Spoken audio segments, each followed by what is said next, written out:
Hello, this is Joe Pryor of the virtualrealestateteam.com in Oklahoma City.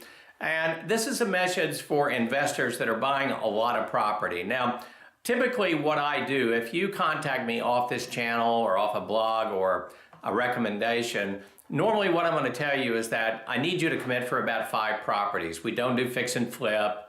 We don't do real low end. We don't do Section 8. We do executive housing. We do nice stuff, $1,000 or more in terms of rent. But these are the ones where you get really solid renters. You get very often people that stay there more than 1 year. In fact, a lot of our properties are going about 3.5 years in terms of lack of vacancy, the same person or the same family staying in that property. So it's a great place to invest. But, you know, the most important thing that we can do over the life of your loans is to try to keep your insurance down, try to keep your return on investment as high as we possibly can. Because, you know, if values are rising here, then we know that rents ought to rise, but we also know that taxes rise, and especially insurance is going to rise because it's based on the value of the home. So if you're getting to that point where you have 5 to 10 properties, for instance, or maybe even more, what I suggest to you is you think about going commercial. Getting a commercial blanket insurance policy that, say, covers your 5 or covers your 10 properties. Now, if you want to go the most conservative way, which is also paying the highest amount, what you're going to do is you're going to have $1 million liability on each house. Now, I've been investing in real estate for a long time, and maybe I'm lucky, but I've never had a liability claim whatsoever.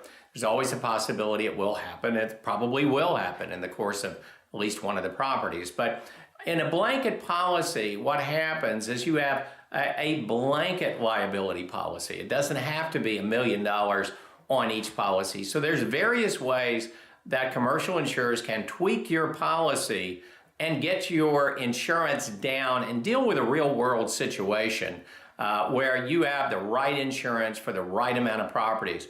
And that's a really good way of keeping your return on investment up, to have lesser insurance in terms of what you have to pay annually, but still feel like that you're in a safe and secure way. So if you're in this position in the Oklahoma City market and you're interested in possibly pursuing this, get a hold of me. I will get you in contact with more than one insurance company that does these types of insurance policies. Certainly, I don't want to shoehorn you into one. I don't benefit from it from the point of view of it makes me any money. What it really does is allows me to take care of you better, and that maybe makes you feel like you want to buy some more investment property with me. And that's the most important thing. So get a hold of me. Let's talk about a commercial insurance on a blanket investment policy. This is Joe Pryor of the virtualrealestateteam.com in Oklahoma City, where we deliver traditional real estate values at the speed of technology.